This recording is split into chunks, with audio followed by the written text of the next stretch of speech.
Well, good morning, everyone. I'd like to welcome you all to the ISO 9001-2015 Anticipating Auditor Expectations in Key Areas webinar. My name is Joseph Krolikowski. I am the QMS Program Manager for Perry Johnson Registrars. Couple of notes before we get started.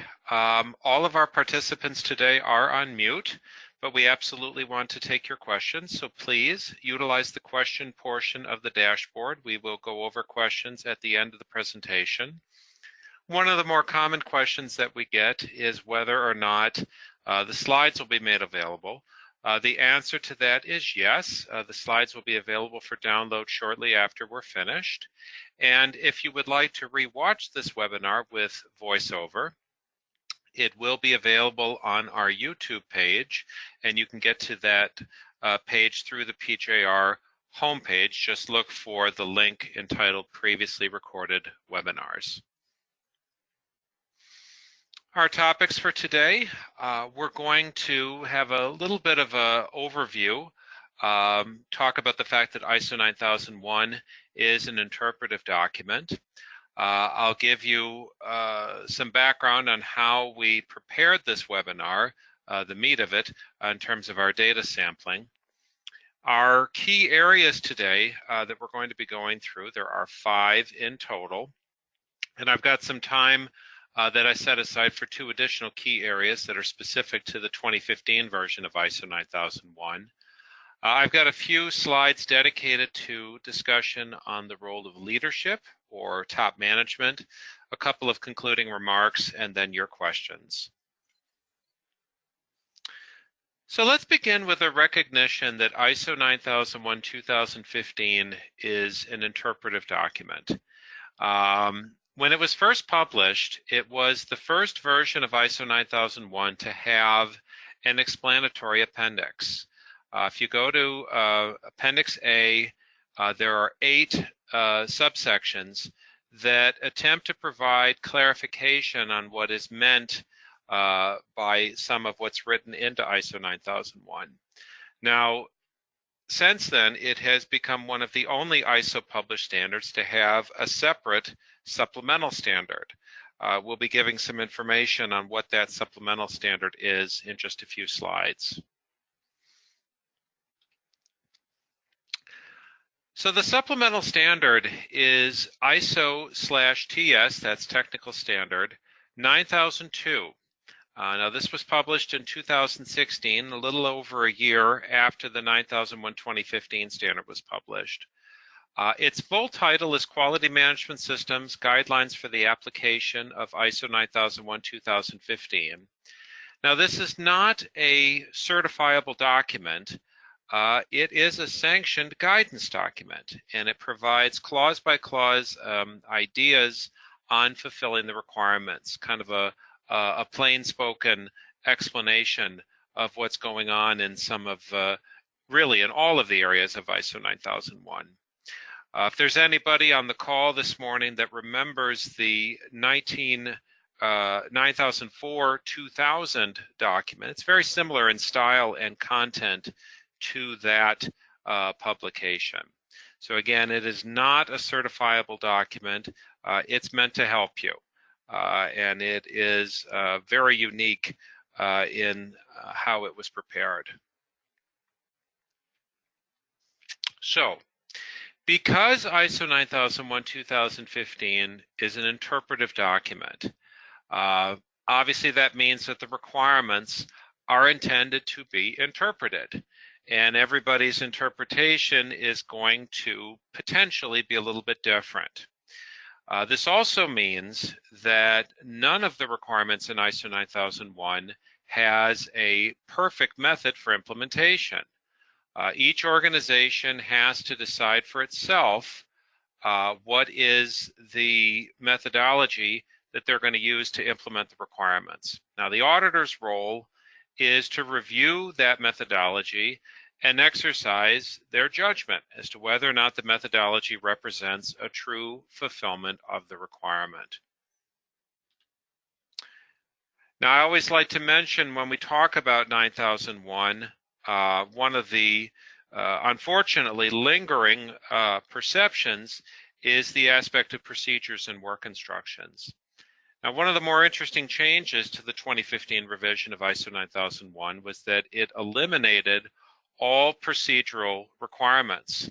Now, if you dial the clock back to the first and second edition of ISO 9001, the 87 and 94 versions, there were actually 16 required procedures at that time for a variety of topics. Now, in the third and fourth edition, 2000 and 2008, that was scaled back to 6 required procedures. Now, in our fifth and current version in 2015, there are no required procedures.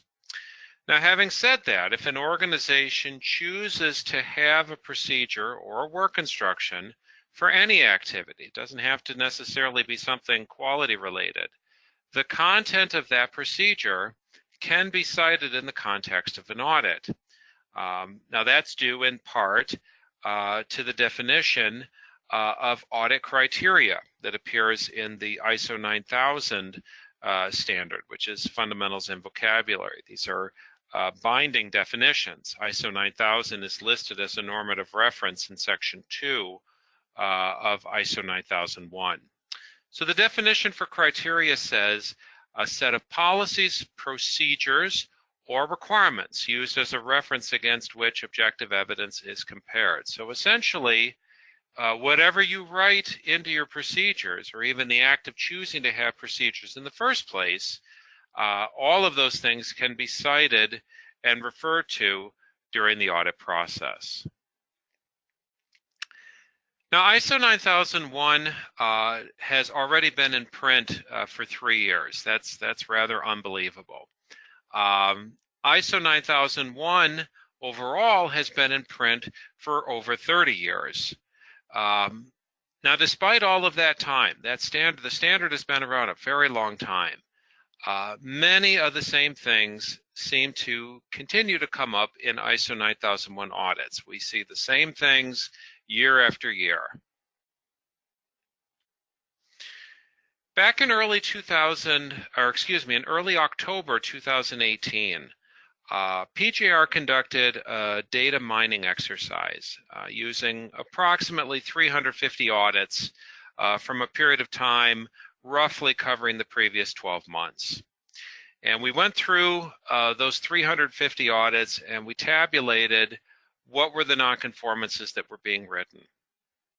Now, among the audits that resulted in nonconformances, the following 5 areas were the most commonly cited, and these have been ordered by frequency of issuance. The number 1 contributing issue was management review meetings. Number 2 was internal audits. Quality objectives came in at number 3.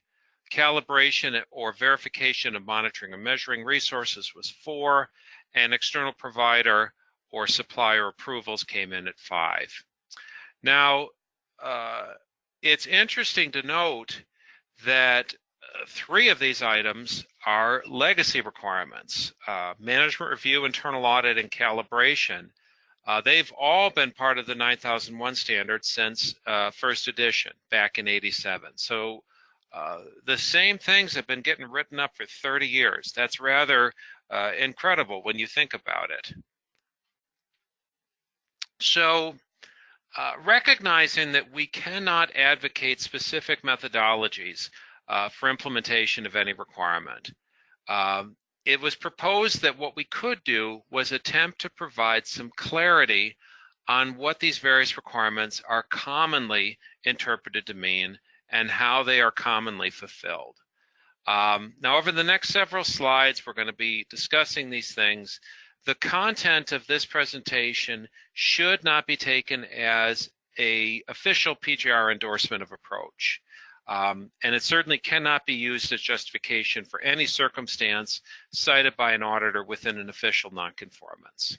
I am going to be talking a little bit later in the presentation on what to do if you and your auditor are disagreeing on whether or not what you've done in your system is sufficient and satisfactory to meet one or more of the requirements of ISO 9001. So we'll be talking about that just a little bit later.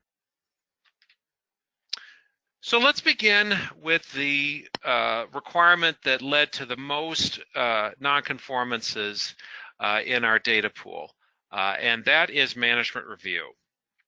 Management review is primarily addressed in ISO 9001:2015 section 9.3. Section 9.3 has 3 subclauses. We will refer to these in parts. Let's begin with part 1. So in part 1, it says the top management shall review the organization's quality management system at planned intervals to ensure its continuing suitability, adequacy, effectiveness, and alignment with the strategic direction of the organization. Now, the key takeaway here is planned intervals. What that statement means is you have to have some manner of controlling the frequency and content of the management review meetings. They need to be planned. Now, in terms of what those controls are going to be, that is at your discretion. We've seen schedules, procedural stipulations, automated reminders. All of these are fine. All of these are acceptable, but you have to be prepared to show how you are meeting this planned interval requirement. Part 2, management review shall be planned and carried out taking into consideration, and then they provide a long list of the input requirements. And those begin primarily, they're outlined in that 3rd bullet with all the sub-numbers and content called out. Now, each of the content items that we saw on the prior page is mandatory, but it is not a requirement that every item be included in every management review meeting. If you are of a mind that you want to take the management review in small bites, that's fine. Again, that's a form of planning. You just have to be prepared to show how you're controlling that. A lot of our clients find that it's helpful to have a PowerPoint presentation or some other presentation of the relevant content. Now, that's not mandatory, but a lot of people do it. A lot of organizations like to use a standardized agenda form to make sure that nothing is missed. That's not mandatory either, but it is helpful. Then in part 3, it says that the outputs from management review shall include decisions and actions. And goes on to say that you shall retain documented information as evidence of the result of management review. Now, I want to highlight that first item, decisions and actions. This is something that's missed, particularly for companies that are new to management review. It's important to remember that management review is not intended to simply be a churn of information or a discussion with no output, with no results. You need to demonstrate that the management review is leading to decisions and actions, or conclusions even, if that's more helpful for you. It is supposed to be a productive activity. And furthermore, you need to have evidence of the results.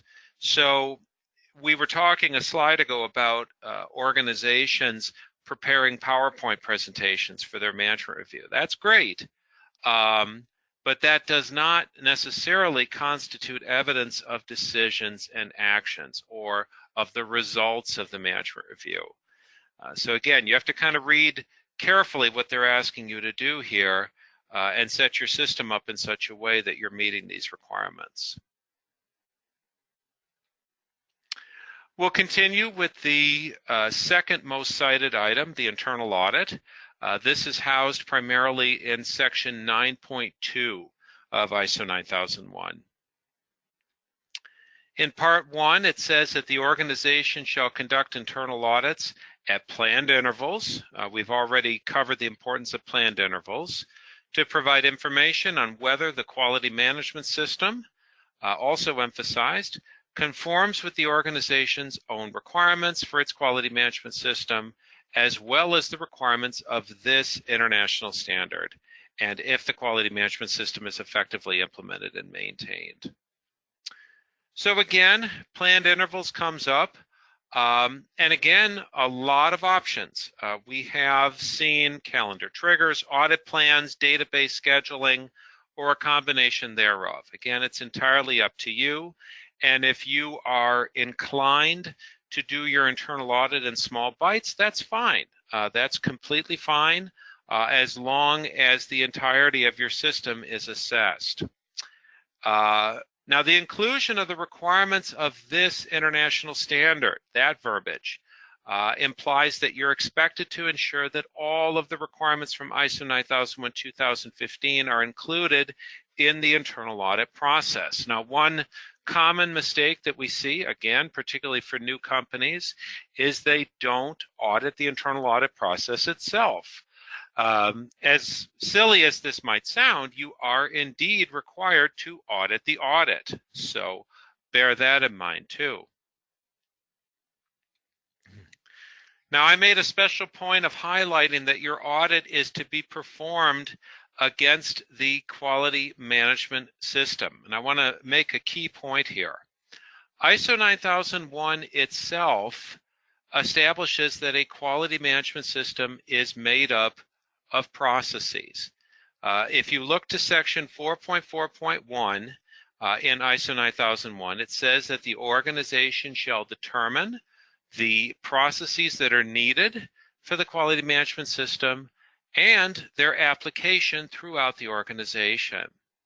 So therefore, the organization should be expected to structure their internal audit with respect to the processes that make up the quality management system, and not the clauses of ISO 9001:2015 itself. So what I'm saying, kind of the long way around, is that you should be doing process-based internal audits. And again, the methodologies that you can deploy for recording your internal audits are at your discretion, certainly. But I do recommend that you steer clear of any method that takes you away from process-based auditing. Now, in the second part of the internal audit requirement, we have a couple of key call-outs.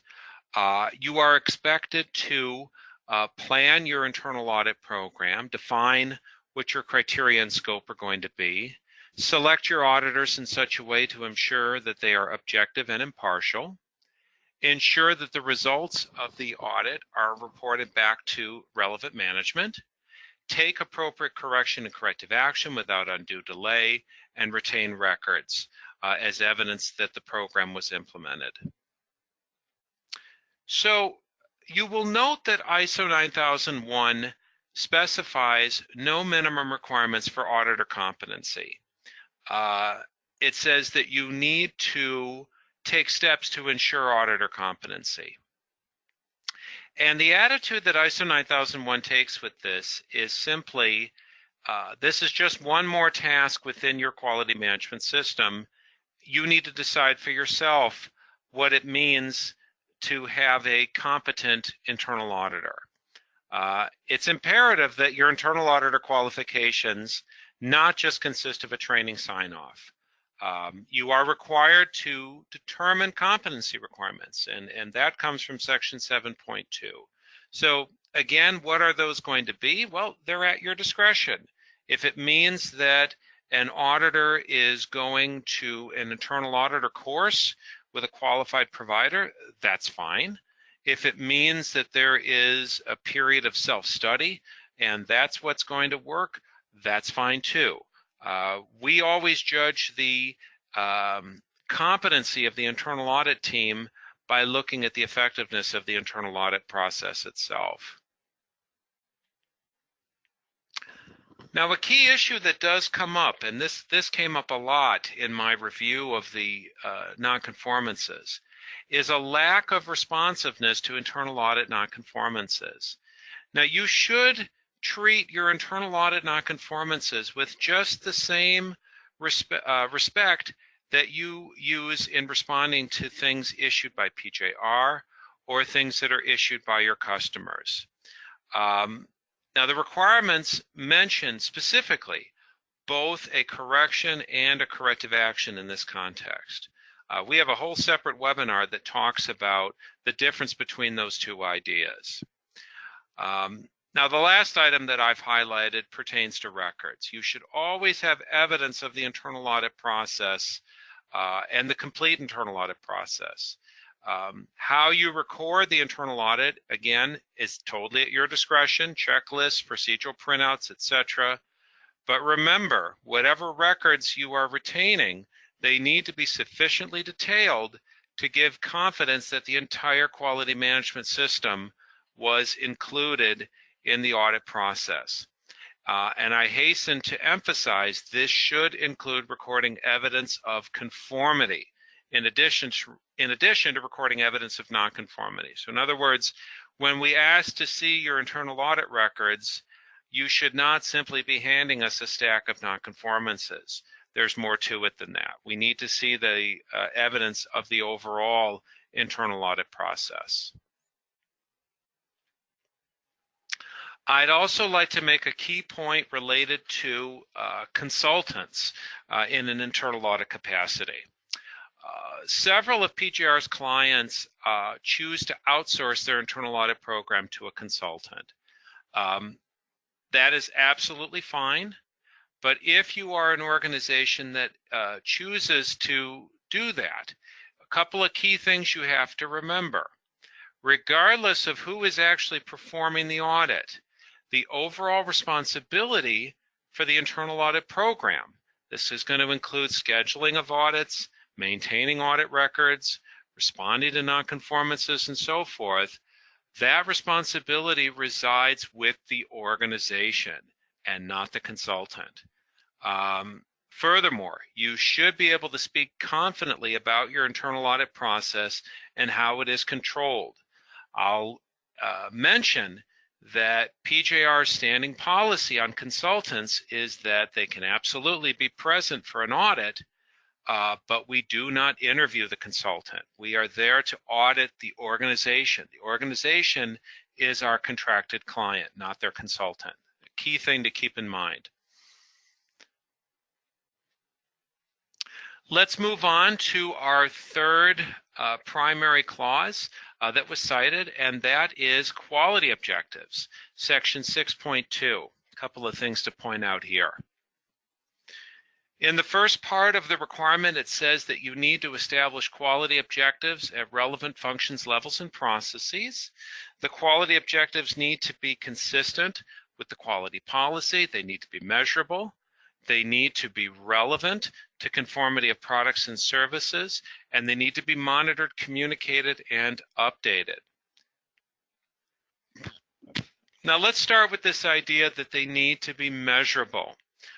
Without measurability, there really is no reliable way to determine if the objective was met. Now, obviously, this is best facilitated with variable measurement type objectives. But we will accept attribute type objectives as well. So for example, if you state that you want to achieve a particular recognition or certification of some sort by a particular date, kind of a pass-fail type objective, if you will, that's completely fine, but it is kind of a one-time shot in most cases. So again, the objectives need to be measurable. They cannot be vague. They cannot be sort of, I think we're making it. You have to be able to definitively state, yes, we're achieving this goal, or no, we're not. Relevancy to customer satisfaction and products and services, that verbiage. This was new verbiage when ISO 9001:2015 was published. And I mention it primarily to point out that the objectives that are rooted in ideas like profitability, safety, and so forth, we have a lot of clients that have those types of objectives, and that's fine. But you still need to make sure that there are other objectives that get at the idea of customer satisfaction and conformity of products or services. Now, thinking of quality objectives overall, this is something that I don't think a lot of companies are fully cognizant of. This is a topic that everyone in a quality management system is expected to demonstrate knowledge and awareness of. So anyone in an organization can be asked about quality objectives. So from your perspective, you have to determine what steps are needed to make sure that that's accomplished, whether that's placards or meetings or some combination of these types of approaches. There is no specific methodology that's mandatory, just like any other requirement, but you have to do what's effective for you to get the word out, as it were, on objectives. The second part of the requirement says that when planning how to achieve your objectives, you shall determine what will be done, as well as resources, who's responsible, when it will be completed, and results evaluation. Now I've highlighted this what will be done aspect of that requirement, and I've actually referred to the ISO 9002 guidance standard, where there is something helpful. It says that you need to determine the actions to be implemented to achieve your objectives. Simple as that. What are you going to do to meet those objectives? What are the specific actions going to be to meet those objectives? Now, the key overall takeaway from part 2 is it's not enough to simply have established objectives. You have to track progress towards those objectives. And in the case that you are underperforming, you need to take necessary action to improve objective performance. Necessary action means an appropriate response. It may not necessarily mean formal corrective action.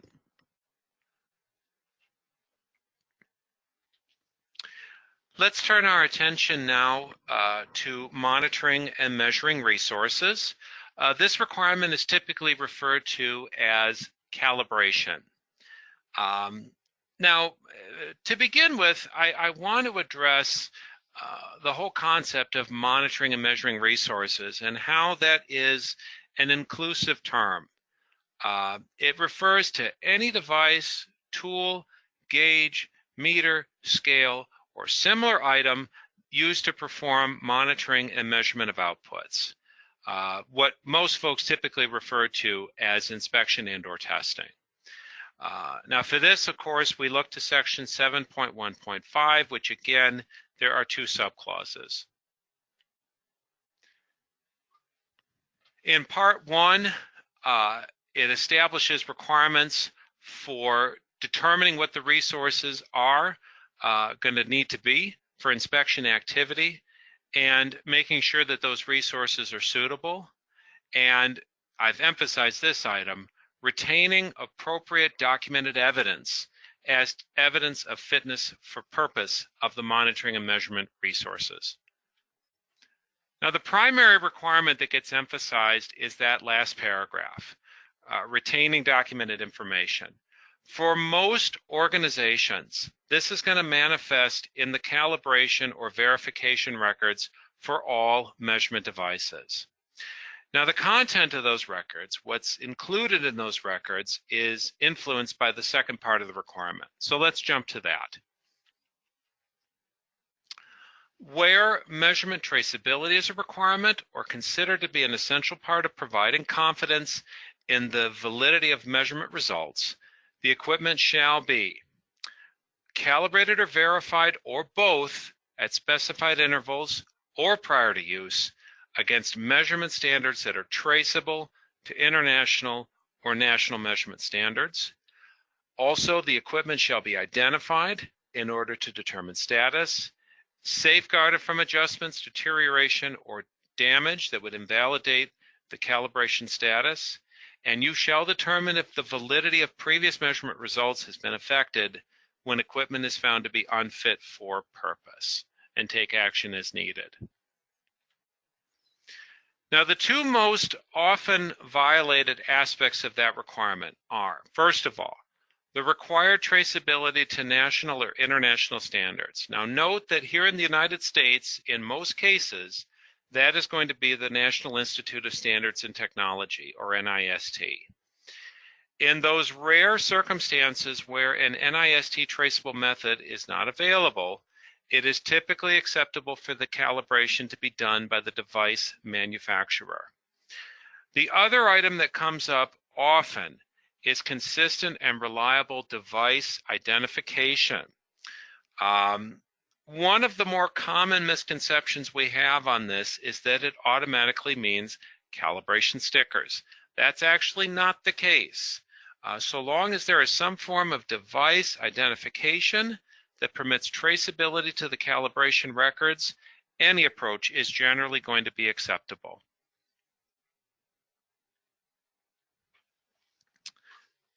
The final item that we're going to highlight as a common nonconformance pertains to external provider approvals. If you look back to the older editions of ISO 9001, these terms were commonly used. You heard about suppliers, subcontractors, outside partners. Now, in some cases, the requirements that were associated with those parties resided in separate parts of the standard. With the 2015 version, ISO 9001 collected those terms and merged them under the common header external provider. Despite that, the requirement to approve these parties is not new. It currently resides in section 8.4.1. The organization shall determine and apply the criteria for the evaluation, selection, monitoring of performance, and reevaluation of external providers, and the organization shall retain documented information of these activities, and that's key, these activities. You are required to establish a methodology for external provider approval. Now, what that methodology is and whether there are going to be alternatives to that methodology, completely at your discretion. Whatever methodology you want to use to approve your suppliers. You will note the requirement also calls for monitoring and reevaluation. And as a very important final note, you shall retain documented information of these evaluation activities. So to be very blunt about it, to have the name of the external provider on a list is not evidence of evaluation, and it does not constitute a record of evaluation activity. Again, the evaluation itself is at your discretion and can be done in a variety of ways, but to simply have a name on a list is not satisfactory.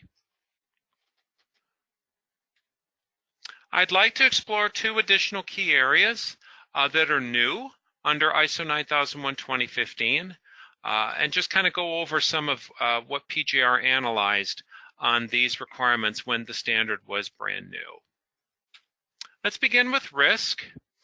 Risk, and the term risk is used 16 times in the auditable portion of ISO 9001 2015. Identification and management of risk is viewed as a system-wide strategy. This is very similar to how continual improvement was used when the 2000 version of ISO 9001 was published. It's key to emphasize that a formal documented risk management process is not specifically required. Risk aversion is an idea that affects all of the areas of the quality management system.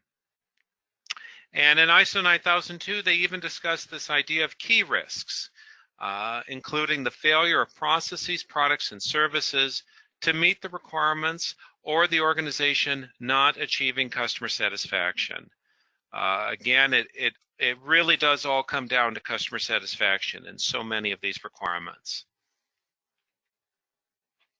Now, if you look at section 611 from ISO 9001 2015, it talks about when planning for the quality management system, you will consider the issues referred to in section 4.1, That means those that come both from inside and outside the organization.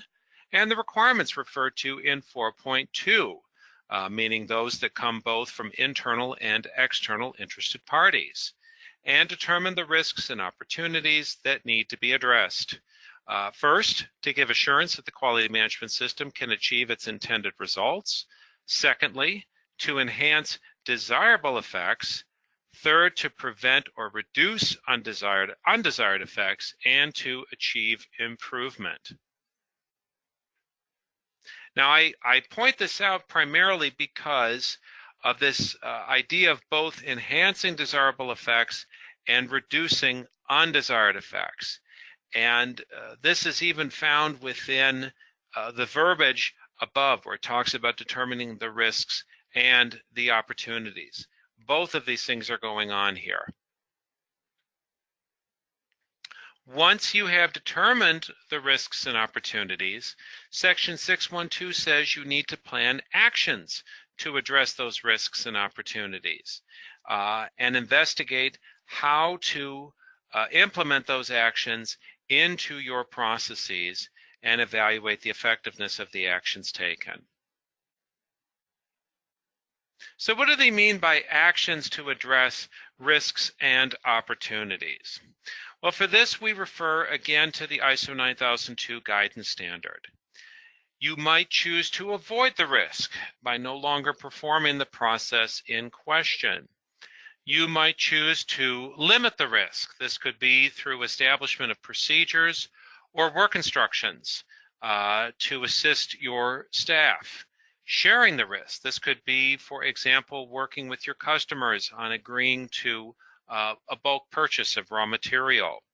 Transferring the risk. This could be something like maintaining insurance or other arrangements. And then finally, risk acceptance, when all of the reasonable measures have been taken, accepting that the remaining risk is acceptable. So how do we audit risk?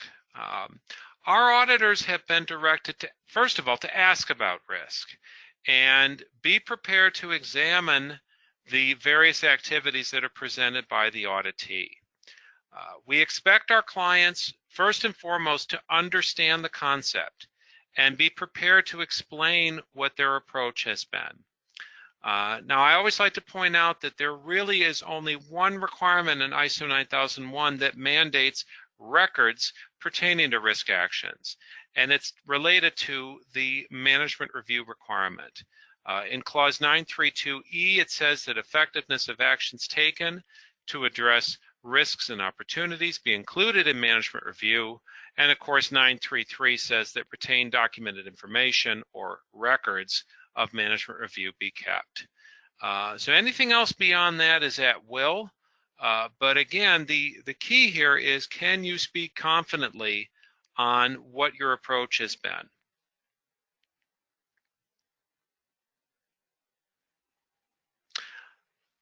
The final item that I'd like to talk about today is interested parties. And I'd like to begin with the definition for interested parties that appears in the 9000 document.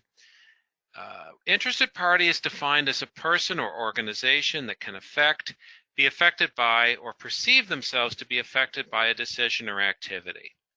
And the examples that are given include customers, owners, people within the organization, suppliers, bankers, unions, partners, and even competitors. Now, in section 4.2, it states that the organization needs to determine who their interested parties are. But it goes on to emphasize that are relevant to the quality management system. Now, the intention here is that as an organization, you need to ensure that your quality management system is considering all relevant input requirements. The term interested party is intended to broaden your field of vision, if you will, on where those requirements or who those requirements are going to be coming from. Making sure that you're cognizant of applicable requirements is simply good business, after all. Now, I do like to emphasize one key point, and that is that it is most likely inappropriate for an organization to conclude that their only interested party group is going to be their customer base.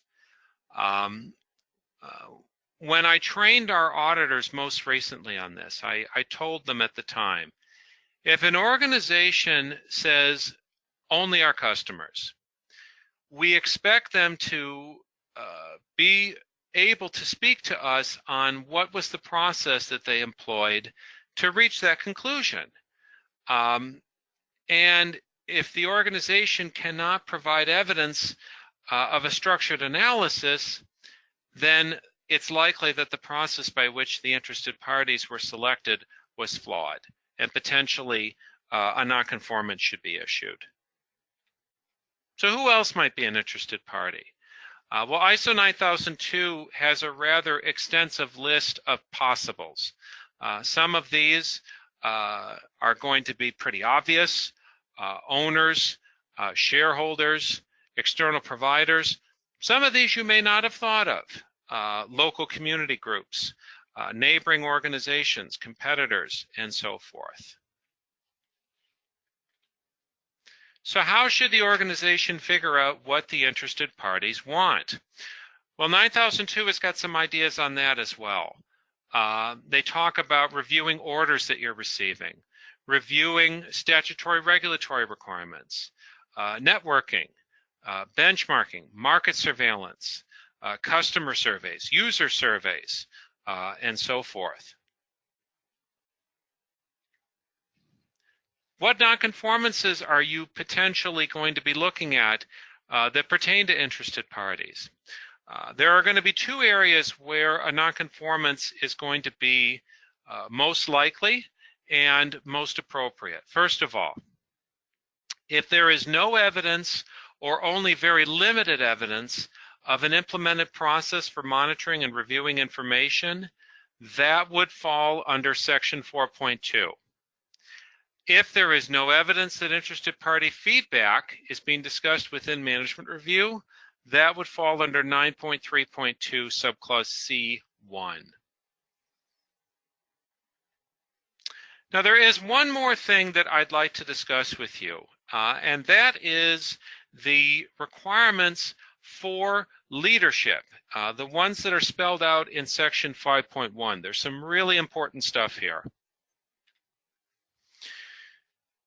Our audit report, when we revised it for the 2015 version of ISO 9001, we created a new section entitled the Leadership Interview.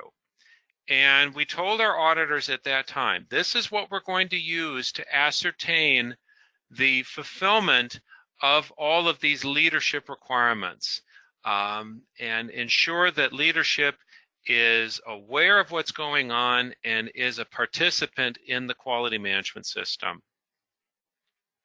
So what are the questions that are being asked? These are taken direct from our audit report.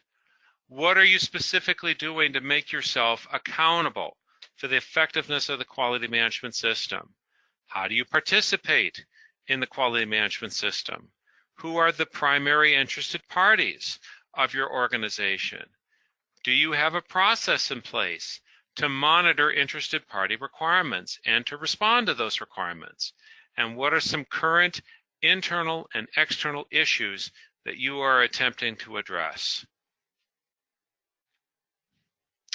I also like to point out, and again, this is guidance that I gave to our audit team at the time, leadership in most cases is supposed to mean multiple persons.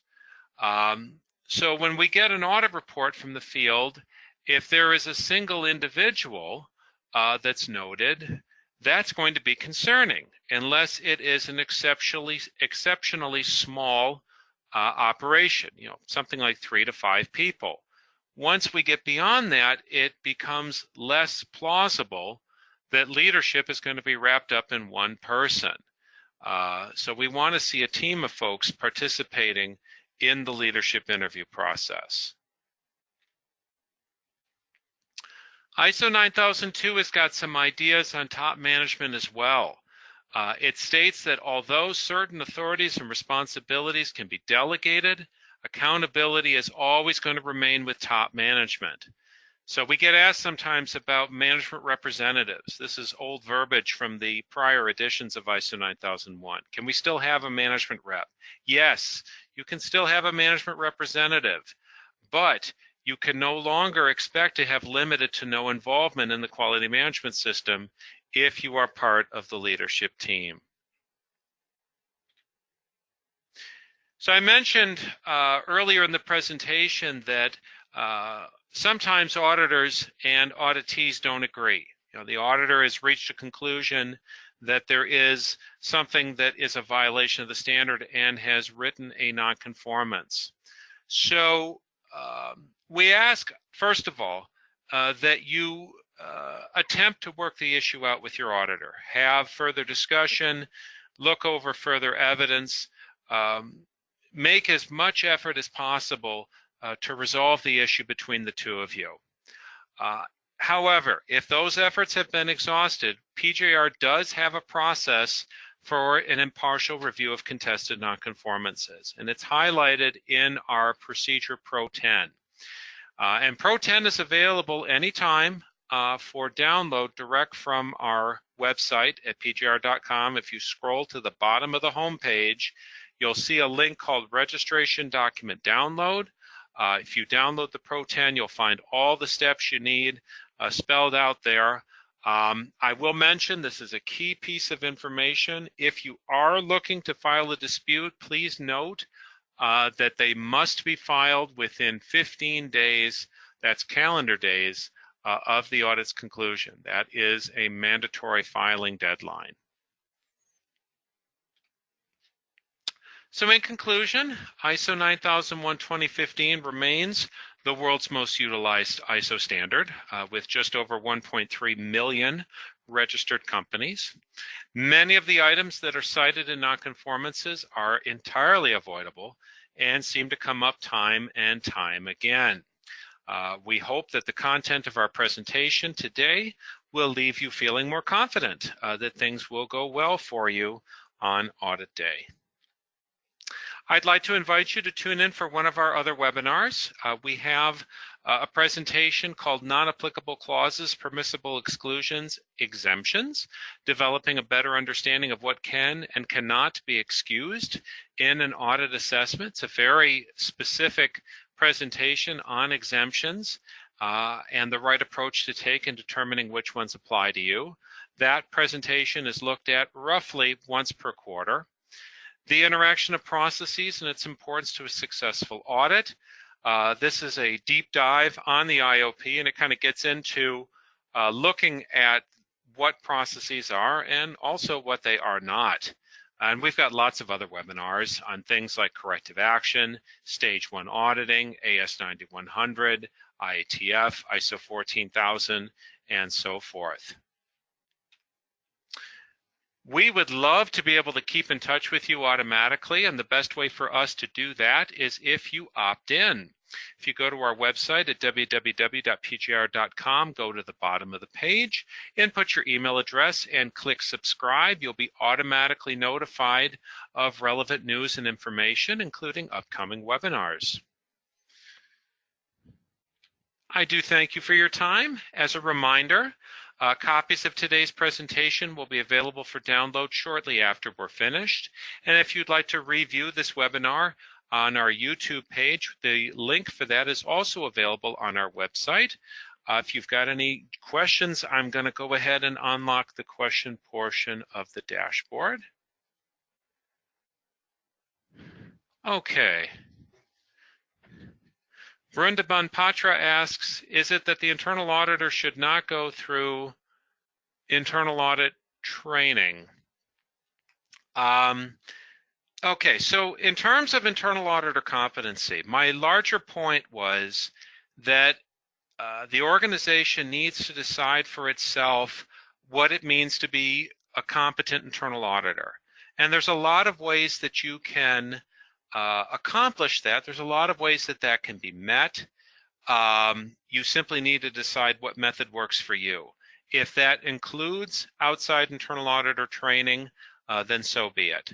But you remember that your internal auditors have to be competent, and the way that we are going to judge that is by looking at the effectiveness of the internal audits that they do for you. Okay, we have a question from Naronchai Yunkitichai. I do hope I pronounced that correctly. If a company uses a consultant to do its internal audit, can the company control it as an external provider? Absolutely.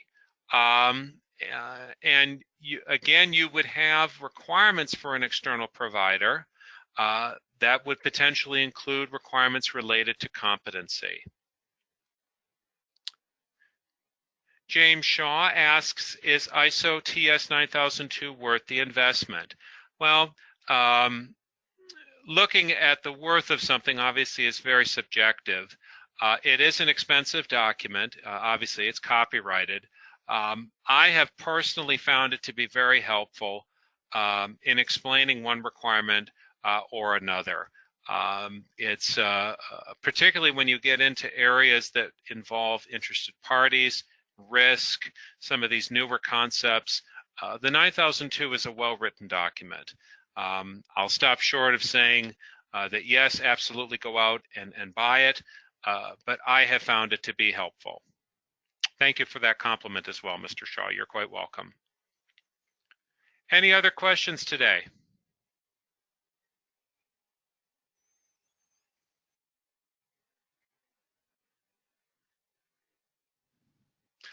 Okay, hope all of you have a wonderful day, and thank you for attending the webinar.